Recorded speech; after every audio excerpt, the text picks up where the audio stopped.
പുല്ലൂർ പെരിയ പഞ്ചായത്ത് ഭരണം LDFന് അമ്പലത്തറ വാർഡിൽ നിന്നും മത്സരിച്ച CK സബിതയാണ് പ്രസിഡന്റ്. തെരഞ്ഞെടുപ്പിൽ BJP വിട്ടുനിന്നതോടെ പ്രസിഡന്റിനെ നറുക്കെടുപ്പിലൂടെ തെരഞ്ഞെടുക്കുകയായിരുന്നു. അത്യാധുനികവും ലോക നിലവാരവുമുള്ള ഫർണിച്ചറുകൾ വമ്പിച്ച വിലക്കുറവിൽ നിങ്ങളുടെ വീട്ടിലേക്ക് എത്തിച്ചു നൽകുന്നു. ബെഡ്റൂമോ, ലിവിംഗ് റൂമോ, ഓഫീസോ, സ്റ്റുഡിയോയോ ഏതൊന്നിനെയും ഭംഗിയാക്കാൻ ആർട്ടിക് ഫർണിച്ചർ ഇന്ന് തന്നെ സന്ദർശിക്കൂ. Arctic furniture, Kasaragod, Uppala, Mangalore, Kanhangad, Vadakara. പുല്ലൂർ പെരിയ ഗ്രാമപഞ്ചായത്തിൽ നടന്ന പ്രസിഡന്റ് തെരഞ്ഞെടുപ്പിൽ നറുക്കെടുപ്പിലൂടെ LDF സ്ഥാനാർത്ഥി CK സബിത വിജയിച്ചു.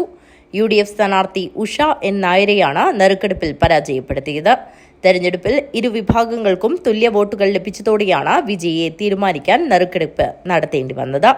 തീയായി കൊണ്ടു നടക്കുന്ന ഒരു വികാരമായിരുന്നു ഈ പുല്ലൂർ പെരിയ പഞ്ചായത്ത് എന്നുള്ളത്. സംസ്ഥാനം ഒട്ടാകെ ഉറ്റുനോക്കുന്ന ഒരു പഞ്ചായത്തായിരുന്നു. അതുകൊണ്ട് തന്നെയാണ് മീഡിയയുടെയും ഒക്കെ നിരവധിയായിട്ടുള്ള ആളുകൾ രാവിലെ തന്നെ ഇവിടെ എത്തിയിട്ടുണ്ട്. എന്താണ് പുല്ലൂർ പെരിയയിൽ നടക്കുന്നത് എന്നുള്ളത്. കഴിഞ്ഞ ദിവസം വളരെ നാടകീയമായിട്ടുള്ള രംഗങ്ങൾ പുല്ലൂർ പെരിയ പഞ്ചായത്തിലെ ഈ ഒരു പ്രസിഡന്റ് തെരഞ്ഞെടുപ്പുമായിട്ട് ബന്ധപ്പെട്ട് അരങ്ങേറിയിട്ടുണ്ട്.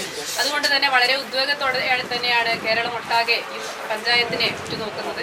തീർച്ചയായിട്ടും ഈ വിജയം നമ്മളെ സംബന്ധിച്ചിടത്തോളം ഈ വിജയത്തിന് വേണ്ടിയിട്ട് എണ്ണയിട്ട യന്ത്രം പോലെ ഈ തെരഞ്ഞെടുപ്പ് പ്രഖ്യാപിച്ചത് മുതൽ ഈ വിജയത്തിന് വേണ്ടിയിട്ട് അഹോരാത്രം പണിയെടുത്തിട്ടുള്ള മുഴുവൻ സഖാക്കൾക്കും ഈ വിജയം സമർപ്പിക്കുന്നു. തെരഞ്ഞെടുപ്പിൽ LDFനും UDFനും 9 അംഗങ്ങൾ വീതമാണ് ഉണ്ടായിരുന്നത്. BJPക്ക് ഒരംഗം ഉണ്ടായിരുന്നുവെങ്കിലും അദ്ദേഹം വോട്ടെടുപ്പിൽ നിന്നും വിട്ടുനിന്നു.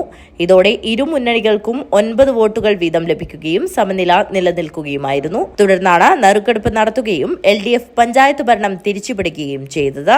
യൂത്ത് കോൺഗ്രസ് പ്രവർത്തകരായ കൃപേഷും ശരത് ലാലും കൊല ചെയ്യപ്പെട്ട കല്യോട്ട് പ്രദേശം ഉൾപ്പെടുന്ന പഞ്ചായത്താണ് പുല്ലൂർ പെരിയ. LDF കൈവശം വെച്ചിരുന്ന ഈ പഞ്ചായത്ത് ഈ സംഭവത്തിന് ശേഷം UDFന്റെ കയ്യിലെത്തിയിരുന്നു. അതാണിപ്പോൾ LDF തിരിച്ചുപിടിച്ചിരിക്കുന്നത്.